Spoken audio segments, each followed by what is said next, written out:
ஒரு நபர் தான் வேலையை முடிச்சுட்டு வீடு திரும்பும்போது ஒரு கழுகு முட்டைய பாக்குறாரு. கழுகு எங்கேயாச்சும் பக்கத்துல இருக்கா, அந்த முட்டையை அதுகிட்ட பத்திரமா சேர்த்துடலான்னு பாக்குறாரு. எங்கேயுமே கழுக காணும். அந்த முட்டையை அப்படியே விட்டு போக மனசு இல்லாத அவரு தன்னோட கோழி பண்ணையில கொண்டு வந்து அந்த முட்டையை பத்திரமா வைக்கிறாரு. கோழி தான் முட்டை தான் நினைச்சு அடக்காக்க ஆரம்பிக்குது. கொஞ்ச நாள்ல அந்த முட்டையில இருந்து கழுகு வெளியில வருது. அது தன்னை கோழின்னு நினைச்சுக்கிட்டு அந்த கழுகு கோழி கூட்டத்திலே வாழ ஆரம்பிக்குது. எல்லா கோழியும் இற உண்ணும் போது அந்த கழுகு மட்டும் வானத்தை நோக்கி பாக்குது. வானத்துல நிறைய கழுகுகள் வட்டமிடுறத பார்த்த அந்த கழுகு, நானும் இந்த மாதிரி ஒரு கழுகா பிறந்திருக்க கூடாதா, எவ்வளவு சந்தோஷமா இந்த வானத்துல பறக்கலாம் அப்படின்னு நினைக்குது.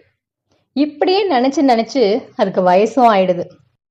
இதே மாதிரிதான் நமக்கு நிறைய திறமை இருந்தும் நம்ம பயம் தயக்கத்தினால நிறைய வாய்ப்புகளை நழுவ விட்டுருப்போம்.